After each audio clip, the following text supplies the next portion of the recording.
네, 안녕하세요. 해커스 한국사 안지영입니다. 해커스 한국사 능력 검정 시험 초단기 5일 합격 심화편 조선 전기 부분의 경제, 사회, 문화를 정리 한번 해볼게요. 네, 조선 전기에 우리가 앞선 부분에서는 정치 부분 봤었는데 그러면 이 경제적인 부분, 사회적인 부분, 문화적인 부분의 조선 전반부의 특징이 어떤지 한번 살펴보겠습니다. 조선 전기의 경제와 사회 부분부터 볼 텐데 경제나 사회적으로도 나라가 새로 바뀌었으니까 안정적으로 유지하려고 하겠죠. 그래서 토지제도라던가 신분제도라던가 이런 것들을 시행착오를 좀 겪게 되고요. 이거를 좀 부담이 덜한 쪽으로 안 좋은 부분을 보완하는 방식으로 계속해서 변천을 좀 이루게 됩니다. 네, 경제, 토지제도 한번 볼게요. 토지제도하고 세금을 걷는 수취제도가 정리가 되겠죠. 정리가 되는데 토지제도부터 볼게요. 과전법부터 한번 봐야 될 것 같아요. 고려에서 조선으로 넘어오는 시점에 가장 먼저 이제 신진사대부가 이 대농장 같은 토지제도의 극심한 문제점을 해결하기 위해서 그리고 본인들의 어떤 경제적인 기반을 확보하기 위해서 과전법이라는 걸 실시를 하죠. 과전법, 전직과 현직 관리들에게 경기 지역에 한정을 해서 토지의 수조권을 지급을 하는 겁니다. 여기서 말하는 수조권은 소유권은 아니다. 그 지역에서 세금을 거둘 수 있는 권리를 수조권이라고 합니다. 원칙적으로는 세습이 안 됩니다. 세습이 안 되고 왜냐하면 세금을 걷는 것도 세습을 하는 게 아니라 이건 나라에서 이렇게 일한 대가로 주는 거기 때문에 물려받아서 주는 게 아니에요. 일한 대가로 받는 거니까 일한 사람에 해당해가지고 하는 거겠죠. 그래서 원칙적으로는 불가한데 원칙적으로는 불가하지만 약간 몇 가지 종류가 이걸 세습이 되게 하는 그런 변칙적인 것들이 존재했다는 거죠. 그게 뭐냐면 관리가 일을 하다가 사망을 해요. 관리가 죽으면 그 유가족에게 주는 수신전이라는 게 있고 이 수신전 그리고 휴량전이라는 게 있어요. 남자 관리가 사망을 하면 그 가족들이 먹고 살 길이 막막하니까 그걸 국가가 책임져야 된다는 거죠. 그래서 수신전이라고 하는 건 그러니까 과부, 미망인한테 주는 땅이고요. 그리고 휴량전은 그 남겨진 그 자녀분들한테 주는 그런 땅이었던 거죠. 사실상 이거는 세습이 허용이 됐기 때문에 이거를 이들이 또 자기의 자식들한테 물려주겠죠. 그럼 이건 좀 문제가 되죠.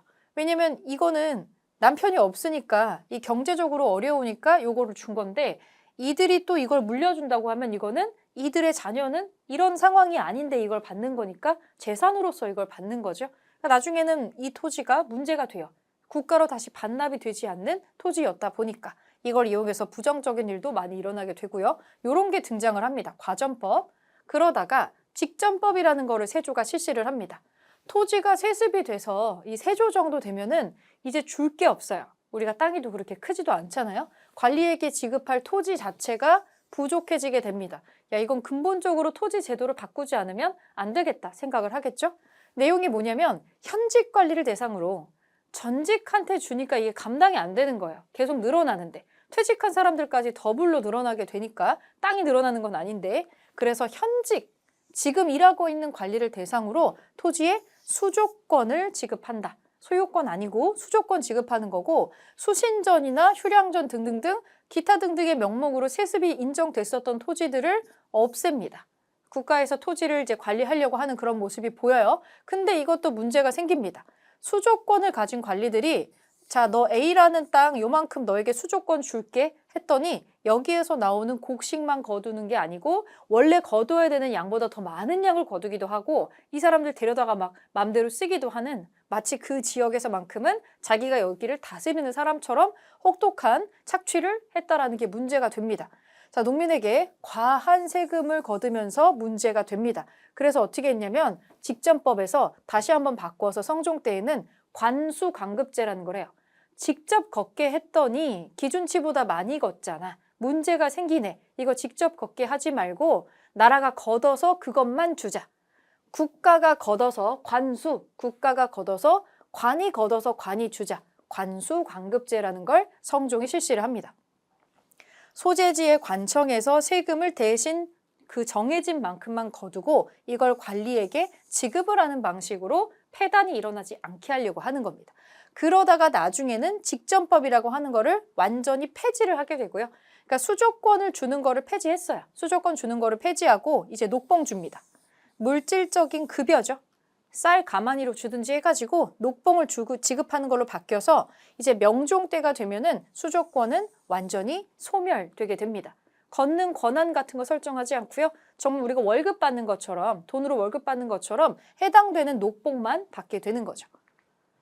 그리고 수취제도 한번 보겠습니다. 수취제도, 세금을 걷는 제도, 이 토지제도만큼이나 중요한데 세종 때에 좀 특이한 부분이 있었죠. 조선 전반에 이 수취제도를 가장 이상적으로 만든 사람이 세종입니다. 세종 생각에는 땅이라는 게 있을 때 이게 요 A라는 땅과 저기 구석지의 B라는 땅은 다른 땅이에요. 그래서 어떻게 했냐면 전분 육두법이 있어요. 아주 비옥한 땅이 있고 A급의 땅이 있고 별로 비옥하지 않은 땅이 있는데 여기서 세금을 똑같이 100씩 걷어버리면 너무 힘들다는 거죠. A라는 땅에서는 100보다 훨씬 많이 나와서 이걸 내는 게 어렵지 않겠지만 B라는 땅에서는 간신히 100만 나오면 그걸 다 뺏길 수도 있으니까. 그래서 이 토지의 레벨을 정해놓습니다. 토지의 비옥도를 기준으로 등급을 나누어요. 1등급부터 6등급까지 등급을 나누고요. 또 하나가 있습니다.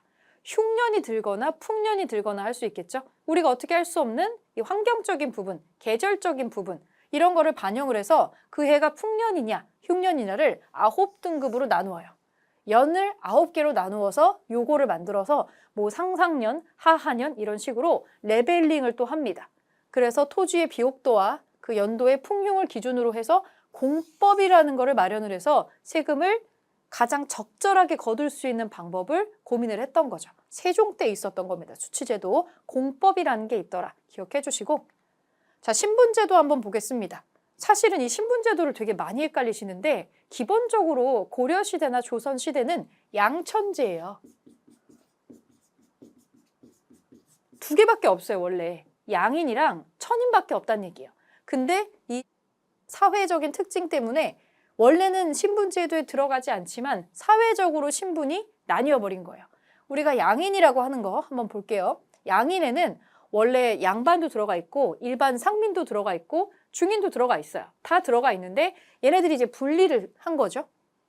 자, 양반으로 나뉩니다. 원래 양반은 신분제도를 뜻하는 말이 아니었고요. 과거에 급제를 해서 나라의 녹을 먹는 관료 집단을 문반, 무반, 문신, 무신 공부하는 집단, 싸우는 집단 합쳐가지고 관료라고 했었는데 나중에는 그의 부인, 친척, 아이들까지 전부 묶어가지고 다 묶는 신분으로 정착이 됩니다. 양반이라고 하는 신분층이 나중에 생겨버린 거죠. 양인에서 분할을 한 거예요. 그리고 중인, 중인들은 조금 폭이 넓은데 서얼이 있고요. 양반이 되지 못한 그 밑에 첩의 자식, 서자라 그러죠. 서자. 사실은 서자하고 뭐 얼자가 같이 있어요. 첩의 신분이 양반이거나 일반인이면 서자인 거고 첩의 신분이 천민이다. 뭐 그 집 노비다. 그러면 얼자가 되는 거죠. 그거 묶어가지고 서얼이라고 합니다. 원칙적으로 우리나라는 이 일부 일처제이기 때문에 첩의 자식한테 혜택을 주면 안 되잖아요. 만약에 어떤 허들도 없다면 결혼제도가 문란해질 수 있으니까 첩을 두어라 라고 할 수는 없겠죠. 그래서 첩의 자식에게는 일종의 핸디캡을 줍니다. 근데 아들을 못 낳아서 본부인이 아들을 못 낳아서 이 첩을 드리는 경우가 있긴 있잖아요. 성리학 제도 특성상. 왕도 후궁을 두기 때문에 그걸 하지 말라고 할 수는 없어요. 다만 첩의 자식이 정식으로 그 아들이 인정을 받으려면 절차를 거치는 거죠. 이 첩의 자식을 이 본부인의 자식으로 입양을 하는 절차를 거쳐서 족보에 들어가면 그러면 가능한 거예요. 그렇지만 첩의 자식들을 전부 다 기본적으로 아들로 인정을 해버리고 하면은 복잡해지죠. 그러니까 핸디캡을 둬서 우리는 법적으로 엄격하게 첩의 자식은 과거 시험 중에서 핵심적인 문과 시험에 응시를 못하게 했었어요. 이거를 허용시키는 사람이 나중에 또 정조 임금이 나오기는 합니다. 아무리 똑똑해도 내가 서얼 출신이면은 서자면은 응시를 못하는 거죠. 그 홍길동 전에 홍길동이 서자잖아요. 그래서 아버지를 아버지라 못하고 형을 형이라 못하는 거는 이 제도 때문에 그런 거죠. 그리고 기술직입니다. 전문직이에요. 전문직이 보통 중인에 들어가는데 뭐 통역하는 사람, 특정한 기술을 가지고 있는 사람, 그리고 의사들, 천문관 이런 사람들이 중인에 들어갑니다. 요즘에는 공부 되게 많이 해야 되고 돈 되게 많이 버는 것이 예전에는 중인 집단에 들어갔다고 보면 되겠네요. 그리고 향리가 있습니다. 그 지역에서 어떤 지방의 지역에서 오래 살면서 그 지역을 속속들이 알고 있고 그래서 수령이 중앙에서 파견돼서 오면 그를 도와가지고 일을 하는 집단이 있어요. 보통 우리가 뭐 이방이라고 하는 그런 집단이 있죠. 사실은 이방만 있는 게 아니고 육방이라고 해서 이것도 여러 가지로 나뉘어 있는데 그 지역의 향리들이 보통 그런 일을 한다는 거죠. 행정 실무를 실제 담당하는 거는 수령 밑에 있었던 향리들이에요. 이 자기들이 하는 일을 아들에게 물려주는 세습을 하면서 요 사람들도 중인 집단에 들어가 있습니다. 중인의 특징은 보통은 직업을 세습해요. 통역관 집안은 아들도 손자도 대체로 통역관이 된다는 뜻이죠. 이런 식으로 쭉쭉쭉쭉 내려갑니다. 뭐 여기서 말하는 뭐 그림 그리는 사람 이런 사람들도 사실은 중인 집단에 들어가죠. 그리고 그 밑에 일반인들이 있어요. 일반 백성이라면 보통 상민입니다. 여기에는 농민도 있고 물건 만드는 수공업자도 있고 물건 파는 상인들도 있고 그래요. 여기에 다 들어가고 플러스로 신양역천이라고 하는 신분도 있는데 신부는 상민인데요. 신부는 양민인데 하는 일이 너무 힘들어서 천민에 가까운 사람들, 이거를 신양역천이라고 합니다. 소금 만드는 사람, 철 재련하는 사람, 그리고 바다에서 힘들게 고기 잡는 해척이라고 있거든요. 이런 사람, 그리고 이제 봉수꾼, 봉수대에서 잠 안 자고 맨날 이거 해야 되는 봉수꾼이랑 감옥 지키는 옥지기, 뭐 이런 사람들은 신양역천이에요. 분명히 양인인데 아무도 안 하려고 하는 3D 산업에 종사하는 사람들을 신양역천이라고 합니다. 여기까지 전부 상민에 포함이 되고 그리고 나서 이제 천민이에요. 천민은 천인입니다. 천인. 노비, 대표적으로 노비가 있고요. 백정, 이거는 도축업자, 도축업자죠. 소, 돼지 이런 거 잡는 사람들. 그리고 무당, 점치는 사람들. 광대, 그래서 뭐 이렇게 탈놀이 하는 사람들이나 이런 사당패들은 다 천민에 속하게 되겠고 특히 노비는요. 노비는 사람이 아니라 재산이에요, 재산. 그래서 팔 수 있고요. 물려줄 수 있고요. 증여, 이런 거에 대상이 되는 게 노비입니다. 그리고 장례원이라고 하는 특정한 노비 문서를 관리하는 그 관청이 따로 있어가지고 요거를 통해서 국가가 관리를 엄격하게 했어요. 요거를 재산 취급을 했기 때문에 그래요. 이런 식으로 신분제도가 얼추 정리가 됩니다. 조선 전반이 좀 어느 정도 지나가게 되면 이런 식으로 4가지 종류의 신분으로 정착을 하게 되는 거죠. 사회의 모습이. 자, 그럼 문화는 어떠했느냐? 우선 교육기관 정리돼야겠죠. 이제 성리학을 중심으로 이거를 일정 부분을 테스트하고 통과한 사람들, 어떤 기준치를 넘은 사람들을 공식적으로 발탁을 하는 능력제로 약간 바뀌어요. 신분제가 여전히 있지만 양반 가문에서 태어났다고 해서 바로 벼슬을 하는 게 아니라는 거죠.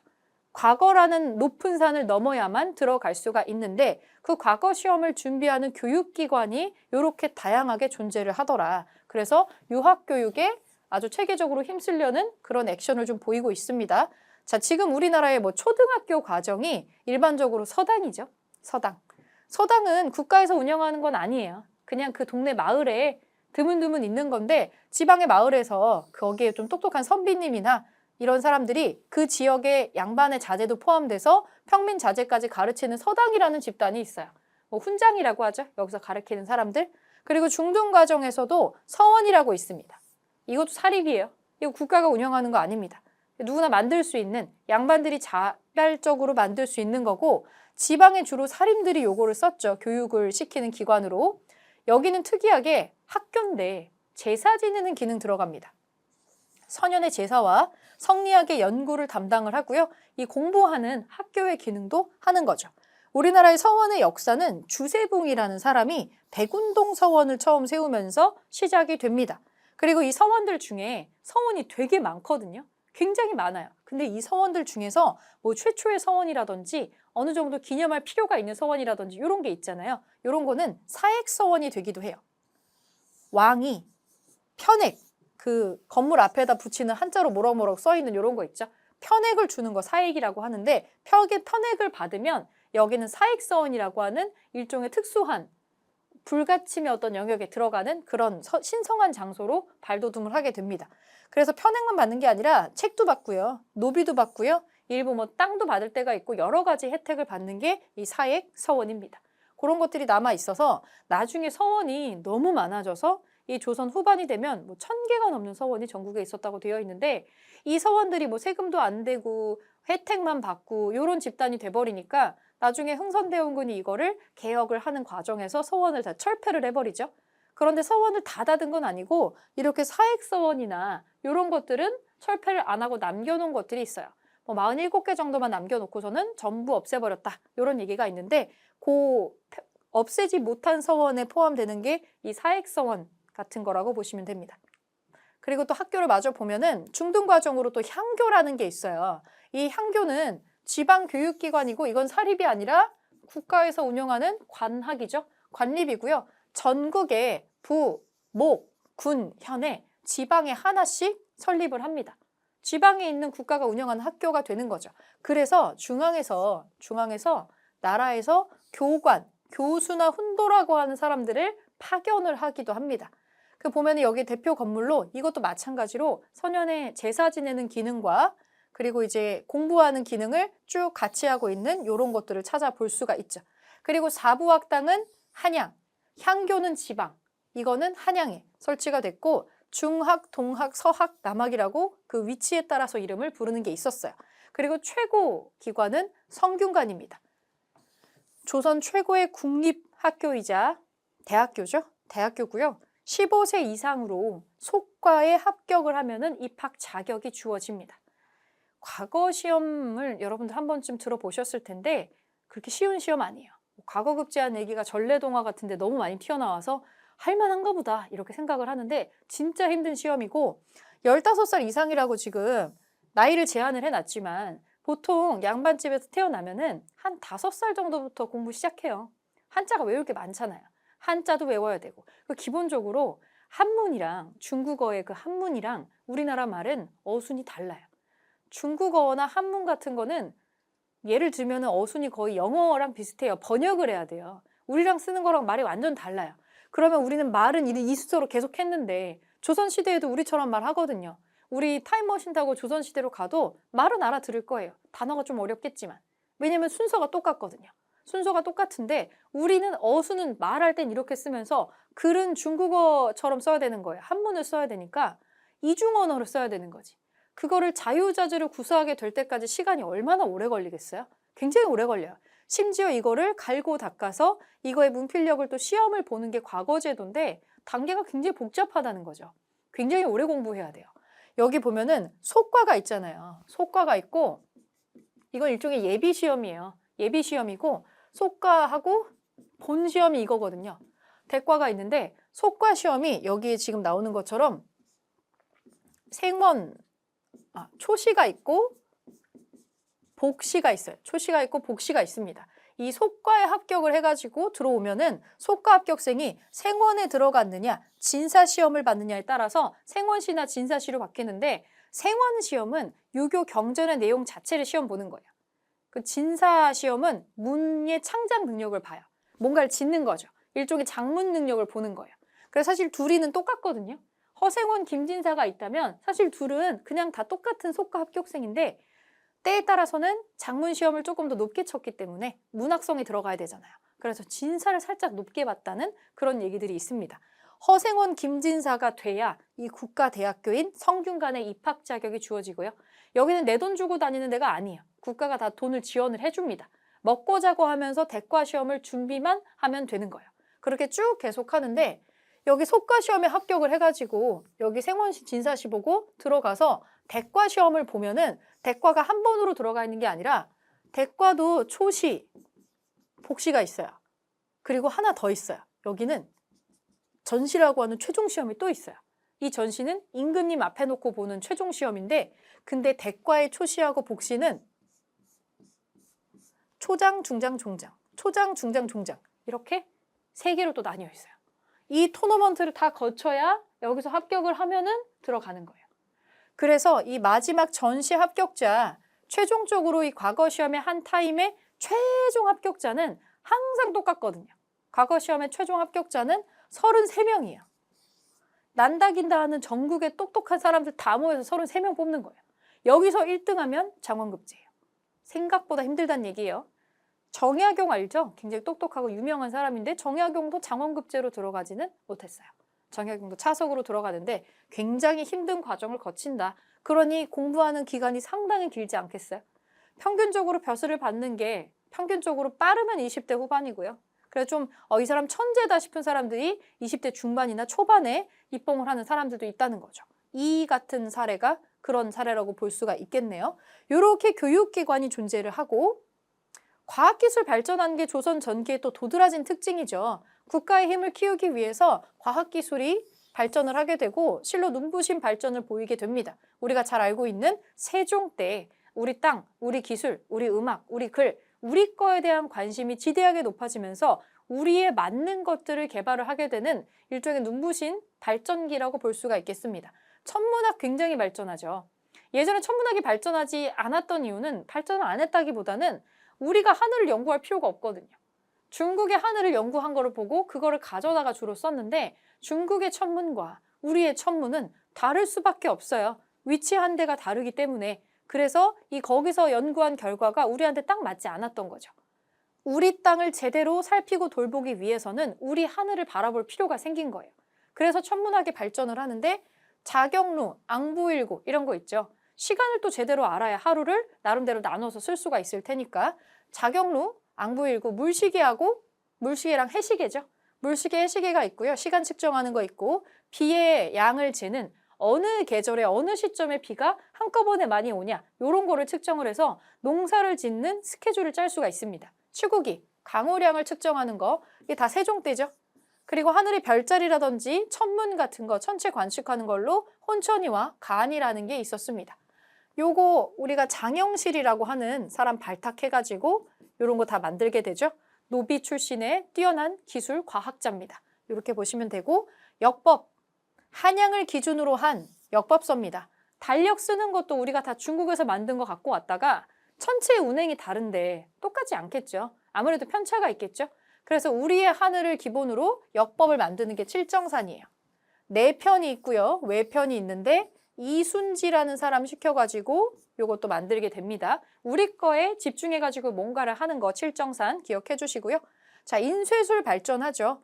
이미 우리는 태종 때 활자 주조를 담당하는 주자소라는 걸 설치를 해서 책을 많이 출판을 합니다. 이 태종이 개미자라는 글자 만든 거 있고 갑인자를 만드는 게 세종인데 왕마다 정리된 글자의 폰트체가 조금씩 달라서 어떤 글씨체로 인쇄됐는지를 파악할 수 있으면 대략 어느 시기에 인쇄됐다 이런 것도 알 수가 있는 거죠. 그래서 골고루 지금 발전시키는 모습 보이고 있고요. 농업 부분 보겠습니다. 세종 때 마찬가지로 농사 직설이 있죠. 정초나 변효문이라는 사람을 시켜가지고 우리 땅에 맞는 중국 땅과 우리 땅은 다르니까 우리 땅에 만든 농법을 종합해서 알려주는 걸 합니다. 옛날에 인터넷이 있어요. 뭐가 있어요? 그냥 발로 다 뛰면서 관리가 알아보고 그 지역에서 농사 오래 지은 농민들한테 체록도 하고 그걸 정리해가지고 농법서를 만든 게 농사직설이에요. 우리 풍토에 맞는 거. 그리고 성종 때 금양잡록이라는 걸 만드는데 강희맹이라는 사람이 자기가 직접 농사를 지으면서 그 경험이랑 자기가 보고 들은 거를 모아가지고 요런 책을 또 지어요. 요런 게 있어가지고 우리 땅이 만든 농업 방식이 농업 기술이 발전하고 있는 모습을 또 보여주고 있고요. 의학적인 면에서 또 세종 때 향약 집성방이 나오는데 이 약재가 중국에서 들어오는 약재를 일반인이 어떻게 구하겠어요? 너무 비싸죠. 그러니까 우리 땅에 흩어져 있는 약초라든지 국산 약재를 소개하고 비교적 저렴한 가격으로 간단한 치료 또는 예방을 할 수 있는 그런 책을 만들게 된 거죠. 의학적으로 정보를 준 겁니다. 우리가 지금 집에 다 구급약 키트 같은 거 있잖아요.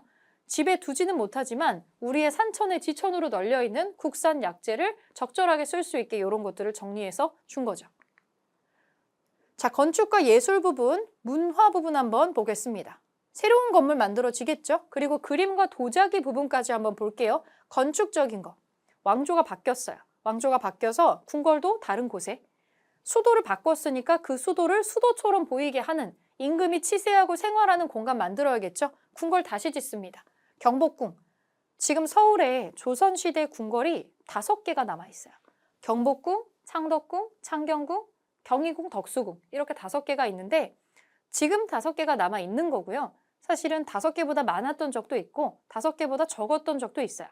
궁궐은 보통 여러 개를 만들어 두는데 보통 메인 궁궐, 경복궁 같은 메인 궁궐을 법궁이라고 합니다. 법궁. 여기가 1등 궁궐이에요. 법궁에다가 플러스로 2궁이라는 걸 하나 씁니다. 경복궁을 짓고 나서 처음에 2궁이 되는 거는 창덕궁이에요. 이렇게 2개를 왔다 갔다 하면서 쓰는데 왕에게 무슨 일이 일어날 수도 있고 뭔가 변란이 일어날 수도 있으니까 여기에 대비해서 서브 궁궐을 두는 구조로 있었다라고 보면 될 것 같고요. 조선을 건국하고 태조 이성계 때 한양으로 수도를 옮기면서 경복궁을 짓습니다. 이 경복궁의 설계라든지 건물의 이름 같은 것들을 정도전이 전부 다 지은 거. 그래서 광화문, 근정전 뭐 이런 건물들이 안쪽에 쭉 들어가 있게 되고 지금도 열심히 복원을 하고 있습니다. 경복궁 되게 커요. 가보시면 아직도 복원 다 된 거 아니에요. 경복궁의 복원이 대략 한 2045년 정도까지 예정이 되어 있어서 여러분들이 보는 거는 정말 크고 웅장했었던 전성기 경복궁의 뭐 한 40% 정도 지금 보시는 겁니다. 왜 이렇게 건축을 크고 웅장하게 지었나? 왕권을 강하게 보여주고 왕조의 튼튼함을 보여줄 때 일반인들한테 가시적으로 보여주는 게 제일 쉽잖아요. 건축. 그래서 건축으로 공공건축을 하는 겁니다.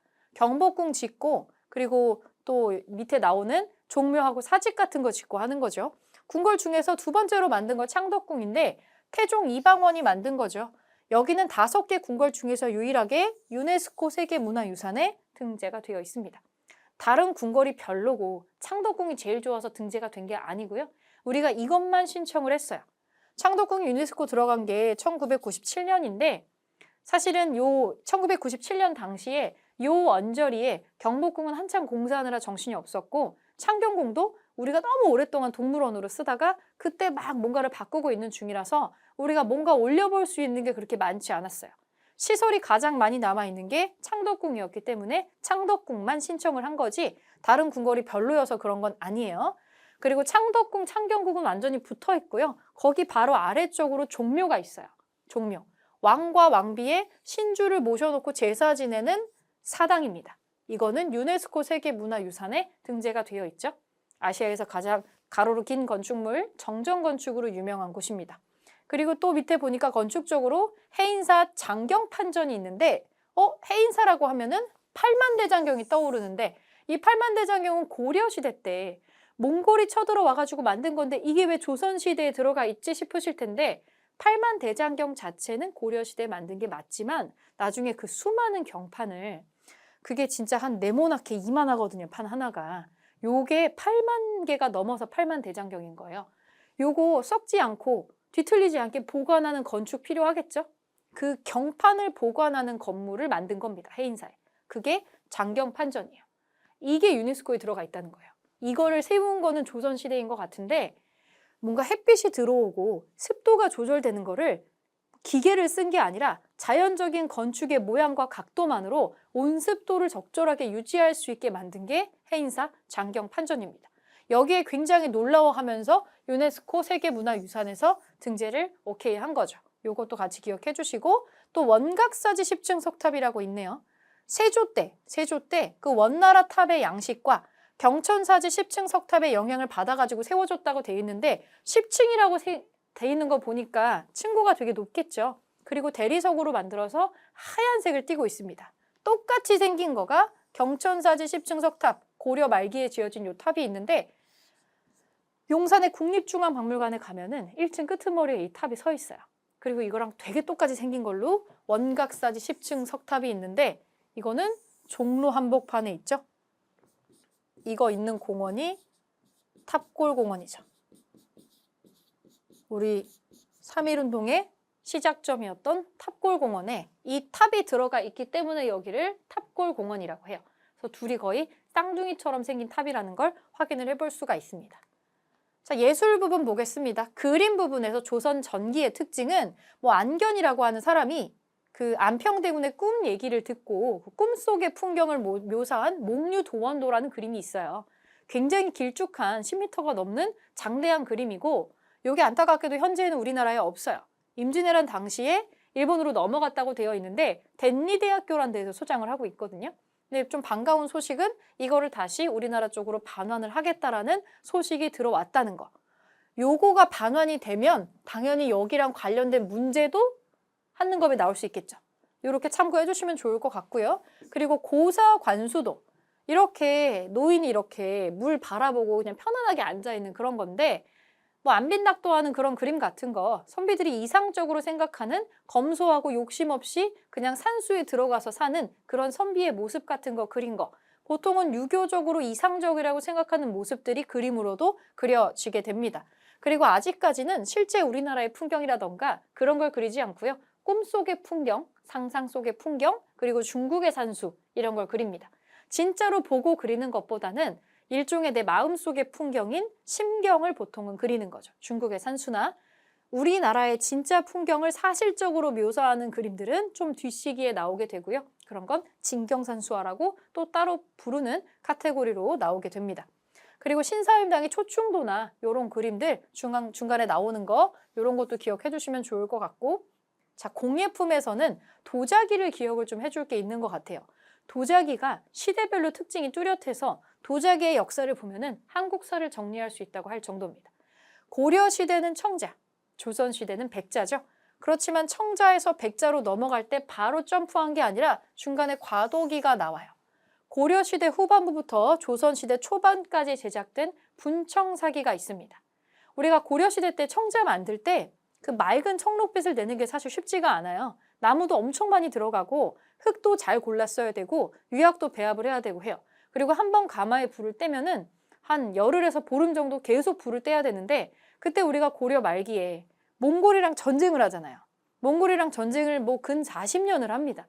그러니 도공들이 안정적으로 가마에 앉아 있을 수가 없겠죠. 피난 다니고 막 정신이 없어요. 그 와중에 가마터가 다 파괴되고 몽골이 우리나라 40년 전투를 하면서 짓밟는 동안에 몽골의 전투 스타일이 이긴 지역에다가 불을 질러요. 그래서 나무가 홀라당 다 타버립니다. 나무로 만든 문화재 홀라당 다 타버리고 그때 민둥산이 된 산들이 많이 있어요. 엄청난 양의 뗄나무가 필요한 게 이 청자를 제작하는 조건 중에 하나인데, 여하간의 이유로 이제 맑은 빛깔의 청자나 뭐 상감청자 같이 우리가 알고 있는 그 초록빛깔의 청자, 양질의 청자를 생산해내는 게 이제 안 되기 시작했어요. 고려 말기가 되면. 그런데 나라에 납품을 해야 되는 청자는 또 숫자가 정해져 있기도 하고 도자기를 안 구울 수도 없으니까 바탕 색깔을 맑게 떠내지 못하니까 이제 자구책으로 다른 방식을 쓴 거예요. 배경 색깔 위에다가 흰 빗으로 이렇게 칠을 해가지고 문양을 넣거나 하는 방식으로 도자기 제작 방식이 바뀝니다. 분청사기, 이거는 청자에다가 이 회를 바르는 거예요. 그래서 분장시키는 거죠. 이렇게 화장하는 것처럼. 그래서 실제로는 분장회청사기를 줄여서 분청사기라고 해요.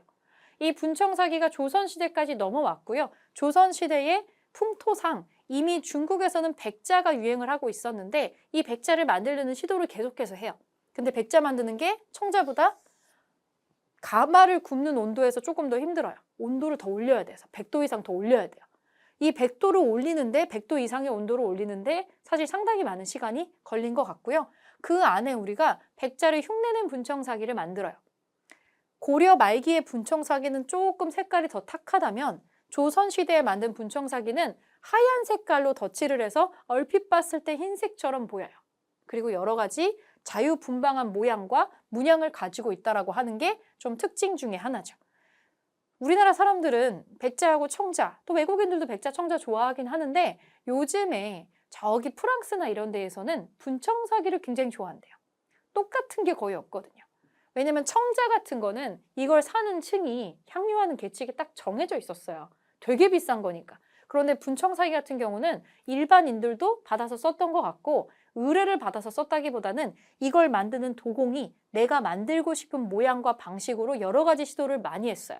그러니까 이걸 창작하는 창작자 본인이 예술가 본인의 생각과 감정이 담긴 도자기라고 보는 거죠. 어찌 보면 가장 한국적인 도자기라고 평가를 받는 게 또 분청사기입니다. 이 분청사기는 15세기에 크게 제작이 돼서 서민부터 조선 그 궁궐에 납품되는 것까지 여러 단계 레벨을 가지고 있고요. 백자를 만드는 기술이 완성되고부터는 아쉽게도 크게 제작이 되지는 않습니다. 숫자적으로도 굉장히 조금밖에 없어요. 자, 백자. 깨끗하고 담백한 분위기가 선비와 성리학에서 추구하는 분위기와 어울려서 널리 사용이 되게 됩니다. 이때는 뭐 화려하고 그런 것보다는 조금 수수하고 검소한 걸 추구하는 사상적인 기반이 마련이 되기 때문에 이렇게 보시면 되고, 마지막으로 그림 종류 한번 보시면 원각사지 10층 석탑 있어요. 원각사지 10층 석탑. 요거 대리석으로 만들어진 탑골공원 안쪽에 있는 석탑이에요. 그리고 목류도 원도, 앙견의 목류도 원도는 상상 속의 풍경을 이렇게 그린 그림들이 나오고요. 자, 탑골공원에 있는 원각사지 10층 석탑 이렇게 들어가 있는 거 확인해 주시고, 고사관수도 성리학적으로 이상적이라고 생각하는 어떤 모습들이 있죠. 늙은 그 선비가 이 물을 바라보고 있는 이런 풍경, 이런 것들을 주로 그리게 됩니다. 그림에 반영되는 생각들이 그 당시에 들어왔었던 사상적인 맥이랑 맞아 떨어져 있다라고 하는 거. 나중에 성리학에서 이제 실학으로 넘어갔을 때에는 조금 더 다양한 구도의 그림이나 다양한 주제로 퍼져지는 거는 그만큼 다양한 사상과 문화 이런 것들이 마련이 되기 때문입니다. 자, 여기까지 조선시대 전기 파트 정리해 보겠습니다.